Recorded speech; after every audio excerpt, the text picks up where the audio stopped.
अस्सलाम वालेकुम। तो क्या आप तैयार हैं अपनी पहली अरबी गुफ्तगू के लिए? आज हम मिलकर देखेंगे अद्दर्सुर राबे यानी चौथा सबक, और इसमें से वो बुनियादी अल्फाज निकालेंगे जिनसे आप अपना तारुफ करवाना शुरू कर सकते हैं। तो चलें शुरू करते हैं। तो सवाल ये पैदा होता है कि भाई अरबी में अपना तारुफ कैसे करवाएं, किसी से मिलें तो बात शुरू कैसे की जाए। बस इसी सवाल का जवाब हम आज ढूंढने वाले हैं। और मज़े की बात यह है कि जवाबात कहीं दूर नहीं बल्कि इसी एक सबक के अंदर हैं। ये है वो अल दर्सुर राबिअ। चले ज़रा गौर से देखते हैं कि इस सबक में आखिर ऐसा क्या है जो हमारी पहली अरबी गुफ्तगू को आसान बना देगा। अच्छा, कोई भी बातचीत हो उसकी शुरुआत कहाँ से होती है? मैं और आपसे, है ना? अरबी में भी बिल्कुल यही हिसाब है। इन अल्फाज को हम कहते हैं ज़मायर यानी प्रोनाउंस, और यही समझें कि ये हमारी गुफ्तगू की बुनियाद हैं, इसकी कोर बिल्डिंग ब्लॉक्स। तो सबसे पहले इन्हीं को समझते हैं। तो जी, सबसे पहला और सबसे ज़रूरी लफ्ज़ है अना, मतलब मैं। और सबसे अच्छी बात क्या है? ये कि ये मुज़क्कर और मुअन्नस यानी मर्द और औरत दोनों के लिए सेम टू सेम है। अना, बस बोलने में भी कितना आसान है, अ ना। अब यहाँ से अरबी ज़बान थोड़ी और दिलचस्प हो जाती है। देखें, आप कहने के लिए यहाँ दो अलग अलग लफ्ज़ हैं। अगर आप किसी मर्द से बात कर रहे हैं तो आप कहेंगे अंता। उसके आखिर में जो ता के ऊपर ज़बर है ना, की आवाज़, उस पर ध्यान दीजिएगा, अंता। और अगर किसी ऐसे मर्द की बात हो रही हो जो वहां मौजूद नहीं यानी ही, तो उसके लिए लफ्ज़ है हुआ। लें जी, अना, अंता और हुआ। मुज़क्कर के लिए ये तीन बुनियादी ज़मायर आपने सीख लिए। अब देखते हैं कि इनको जुमलों में इस्तेमाल कैसे करना है। चलें जी, अब आता है असल मज़ा। इन अल्फाज को जोड़ते हैं और बनाते हैं अपने पहले अरबी जुमले। शुरुआत करते हैं मुज़क्कर मिसालों से। सबक में से ही पहली मिसाल देखते हैं। अना उस्ताद यानी मैं एक उस्ताद हूँ। देखा आपने, कितना सीधा साधा है। बस अना लिया, उसके आगे अपना पेशा लगा दिया और आपका जुमला तैयार। अच्छा, अब एक सवाल पूछ कर देखते हैं। एक लफ्ज़ है मन, जिसका मतलब है कौन। तो अगर आपको खालिद से पूछना हो कि खालिद तुम कौन हो, तो आप अरबी में कहेंगे मन अंता या खालिद। नोट करें, खालिद क्योंकि मुज़क्कर है तो हमने अंता इस्तेमाल किया, वही जो अभी सीखा था। तो खालिद इसका क्या जवाब देगा? वो कहेगा अना तिलमीज़, यानी मैं एक स्टूडेंट हूँ, एक तालिब इल्म हूँ। यहाँ तिलमीज़ का मतलब है मेल स्टूडेंट। देखा, एक छोटा सा मुकालमा मुकम्मल भी हो गया। अच्छा, अगर आपको हाँ या ना में जवाब वाला सवाल पूछना हो, जैसे क्या आप उस्ताद हैं, तो इस क्या के लिए लफ्ज़ है हल।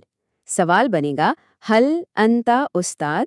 अब जवाब में अगर हाँ कहना है तो आप कहेंगे नाम अना उस्ताद, और अगर नहीं कहना तो कहेंगे ला बल, यानी नहीं बल्कि।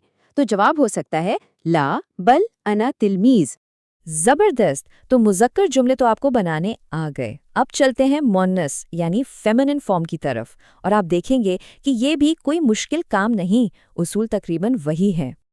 देखें, मुज़क्कर से मुअन्नस में जाने का सारा खेल बस तीन छोटी छोटी तब्दीलियों का है। पहला, हुआ यानी ही बन जाता है हिया यानी शी। दूसरा, अंता में जो आखिर में आ की आवाज़ थी वो ई की आवाज़ बन जाती है, तो बन गया अंती। और तीसरा उसूल ये कि जो नाउन या इस्म है उसके आखिर में एक गोल त लगा देते हैं जिसे ता मरबूता कहते हैं। बस इतना ही है।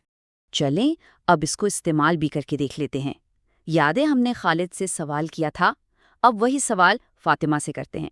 तो हम पूछेंगे मन अंती या फातिमा। देखा आपने, फातिमा मुअन्नस है तो अंता की जगह हमने फौरन अंती इस्तेमाल किया। और फातिमा का जवाब क्या होगा? अना तिलमीज़तुन। अब यहाँ गौर करें, अना तो वही रहा क्योंकि वो तो मुज़क्कर मुअन्नस दोनों के लिए एक ही है, लेकिन तिलमीज़ के आखिर में वो गोलता लग गई और वो बन गया तिलमीज़तुन, यानी अ फीमेल स्टूडेंट। इसी तरह अगर किसी लड़की के बारे में पूछना है कि वो कौन है, तो सवाल बहुत आसान है, मन हिया।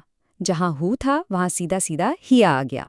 और जवाब वो भी इतना ही सादा सा है, ही है ज़ैनब, यानी वो ज़ैनब है। बहुत खूब। तो अब हमने मुज़क्कर और मुअन्नस दोनों को अलग अलग समझ लिया है। अब एक काम करते हैं, इन दोनों को आमने सामने रखते हैं ताकि फ़र्क बिल्कुल वाज़े हो जाए और हमेशा के लिए याद रहे। ये टेबल देखें, इसमें सारी कहानी एक नज़र में समझ आ रही है। मुज़क्कर वाले खाने में है अंता, तो मुअन्नस में बन गया अंती, हुआ बन गया हिया। और नीचे जो नाउन्स हैं, उस्ताज और तिलमिज़ा, इनके मुअन्नस वर्जन में सिर्फ आखिर में एक ता का इजाफा हुआ है, उस्ताजा और तिलमिज़ा। अब इन्हीं अल्फाज को पूरे जुमलों में देखते हैं। बाईं तरफ है मुज़क्कर जुमला अंता तिलमीज़ और दाईं तरफ इसका मुअन्नस वर्जन अंती तिलमीज़ा। आप खुद देख सकते हैं कि ये उसूल हर जुमले पर बिल्कुल एक ही तरह से काम कर रहा है।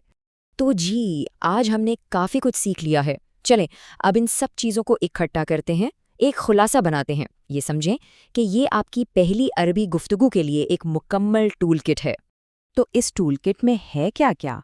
हमारे पास हैं 5 ज़माइर, अना, अंता, अंती, हुआ और हिया। सवाल करने के लिए 2 लफ्ज़ हैं, मन यानी कौन और हल यानी क्या। जवाब देने के लिए नअम यानी हाँ और ला यानी नहीं। साथ में कुछ बुनियादी नाउन्स और सबसे अहम चीज़, वो मुअन्नस बनाने वाला आसान सा कायदा। और अब आखिर में आपकी बारी। जो कुछ आज सीखा है उसको इस्तेमाल करते हुए अपना तारुफ कैसे करवाएंगे? अना तिलमीज़ुन कहकर या अना तिलमीज़तुन कहकर? जो भी आपका जवाब हो, मुबारक हो, आपने अरबी में अपनी पहली गुफ्तगू का सबसे अहम कदम उठा लिया है।